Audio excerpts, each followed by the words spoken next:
Dans le premier épisode, on a rencontré Kim, un homme qui avait trouvé un mystérieux cahier qui expliquait ce qui allait se passer dans le futur. Et ce cahier a transporté lui et plein d'autres personnes dans un monde de jeux vidéo. On s'était arrêté à la deuxième partie du tutoriel et on va voir comment Kim et les autres vont faire pour s'en sortir. Si jamais vous n'avez pas vu la partie 1, vous pouvez la voir en cliquant juste en haut à droite. Sinon, c'est parti. Kim est finalement parti seul dans la forêt pour essayer d'aller vaincre des monstres. Et alors qu'il avançait, il entend une voix derrière lui qui l'appelle. C'est une des filles du groupe qui lui avait couru après. Elle se présente et dit qu'elle s'appelle Jingyo. Kim ne comprend pas vraiment la situation et lui demande qu'est-ce qu'il se passe. Et elle lui répond en lui demandant si elle peut le suivre. Mais sans aucune hésitation, Kim répond qu'il ne veut pas. Elle insiste et dit qu'il vaut toujours mieux être ensemble que seul. Elle est sûre de pouvoir lui être utile. Kim lui demande alors si elle a au moins tué un zombie seul. Mais au vu de sa réaction, il dit que non. Elle se cachait probablement derrière les autres pendant qu'il faisait le travail. C'est son choix si elle choisit de survivre comme ça, mais ça ne sera pas avec lui. Bien sûr,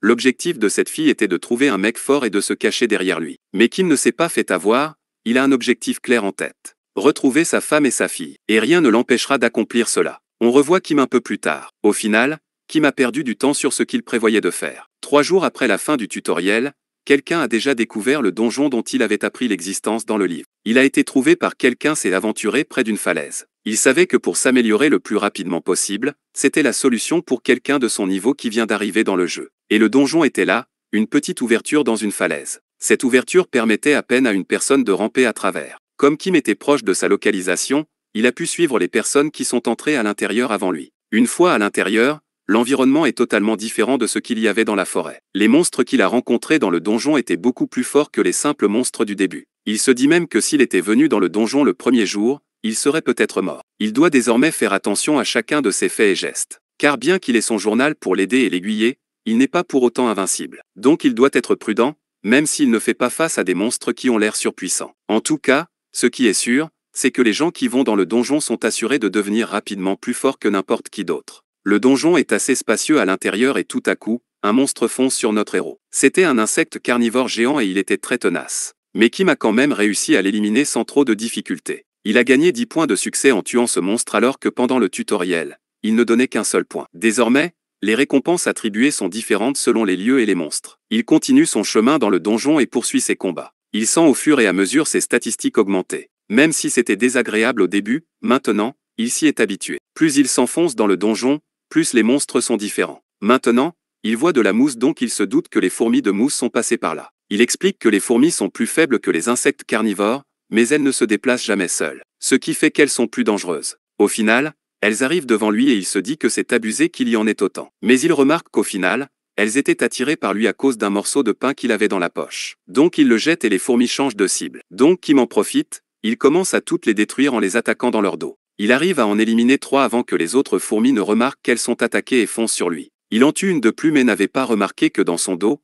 il y avait une fourmi qui l'attaquait. Elle lui fait quelques dégâts mais il n'arrête pas le combat et continue de les détruire. Finalement, même si le combat était très compliqué, il réussit à toutes les vaincre et ce n'était pas facile. Il s'assoit à côté de leurs cadavres et reçoit ses points de succès pour les avoir vaincus. Et pendant qu'il se repose de ce combat fatigant, il reçoit un message du jeu qui lui dit qu'il a gagné la compétence force et enveloppe de la fourmi de mousse. Cette compétence lui permet de posséder la force et la peau dure des fourmis de mousse. Il lui demande s'il accepte la compétence. Bien sûr, notre héros accepte et il est même très content car c'est la première fois qu'il affronte des fourmis de mousse et il a déjà obtenu une compétence. Car il ne l'apprendra que plus tard, mais obtenir une compétence dans le tutoriel c'est très compliqué. Et lui, il a acquis une compétence de rang E dans la deuxième partie du tutoriel. C'est très bon signe. Et en plus, si les compétences augmentent au fur et à mesure qu'il les maîtrise, alors les compétences deviennent un pouvoir inestimable. Après ça, il se dit qu'il devrait jeter un œil au journal car apparemment, demain, des nouvelles personnes devraient entrer dans le donjon. Il se demande qui sont ces personnes mais lorsqu'il essaie de tourner la page du journal pour en savoir plus, il en est incapable. On dirait qu'il ne peut pas encore lire la suite. Il se pose une nouvelle fois des questions sur ce journal. S'il vient du futur,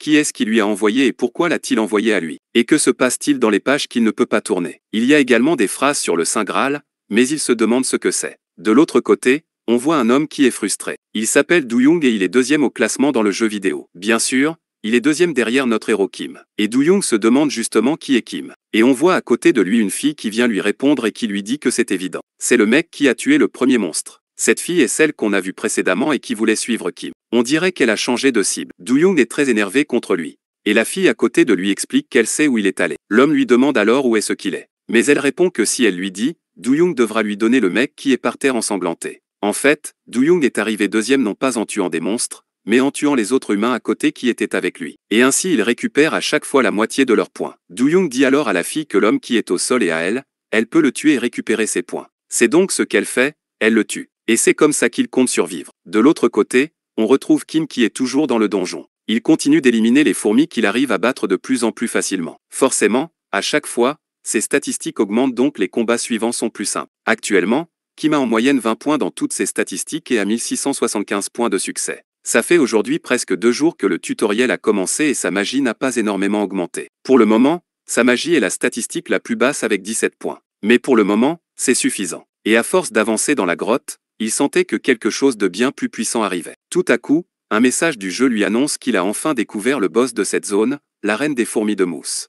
Et lorsqu'il va voir à quoi elle ressemble, il est effrayé. Elle est absolument énorme, il n'arrive même pas à croire que ce truc peut être appelé une fourmi. Il doit à présent être plus prudent que jamais au vu du monstre qu'il a face à lui. Il réfléchit aux solutions qu'il a car l'attaquer de face serait du suicide. Surtout qu'il y a énormément de fourmis de mousse à côté et qu'il ne sait encore rien sur la fourmi reine. Mais malheureusement, il n'a pas le temps de continuer son entraînement avant de revenir car aujourd'hui, il sait que des gens vont entrer dans le donjon. Donc il ne peut pas risquer de se faire voler le boss. Elle va donner beaucoup de points de succès et des compétences qu'il doit absolument obtenir. Donc il doit la vaincre lui-même. Et alors qu'il était en train de réfléchir aux différentes stratégies qu'il pourrait utiliser, il reçoit un message du jeu. Le jeu explique qu'ils vont recevoir des récompenses en fonction de leur classement. Étant donné que Kim est le premier, il reçoit les meilleures récompenses, en l'occurrence 3 jours de nourriture et 8 points de statistiques aléatoirement distribués. Désormais, il est plus fort et il a de la nourriture pour l'utiliser comme appât pour les fourmis de mousse.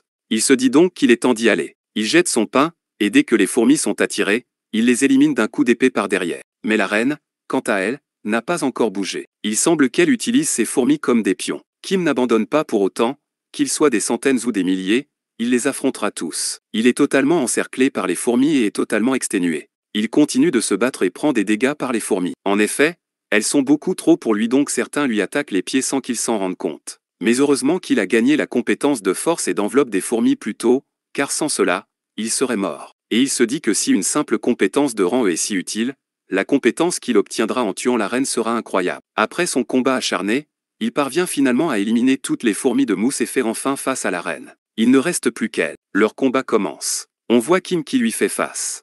Et désormais, il est bien plus fort qu'à son arrivée. Il est bien plus rapide, et d'un coup, il commence à bouger. Il fonce sur la fourmi à une vitesse impressionnante, comme s'il se téléportait. La seconde d'après, on le voit avec son épée planter son arme dans la tête de la fourmi. Mais on est de retour sur les autres qui viennent d'entrer dans le donjon sans savoir s'il a vaincu la fourmi pour de bon ou pas. Do-young qui est accompagné de la fille et d'autres gars est énervé de devoir venir dans ce trou à rats. Mais la fille à côté de lui explique que c'est sûr que quelqu'un est venu ici avant eux. Parce qu'évidemment, il reste tous les cadavres des monstres que Kim a déjà tués. Do-young se dit que même s'il y a plus de récompenses quand tu élimines un humain, Kim qui a tué tous ces monstres doit avoir beaucoup de points. Do-young est donc pressé de le rencontrer car il veut le tuer. Il sait que Kim, qui est resté là pendant un long moment, a dû se fatiguer à force de combattre ces monstres. Il va donc en profiter, car même s'il a plus de points de succès et d'expérience que lui, Do-young pense qu'il pourra le vaincre. Et ainsi, tous ses points et la première place seront à lui. On voit bien la différence de méthode qu'expliquait justement Kim plus tôt. S'attaquer aux monstres et aux donjons pour devenir plus fort par soi-même ou choisir le choix de la facilité et éliminer les autres humains pour récupérer leurs points. C'est la fin pour aujourd'hui,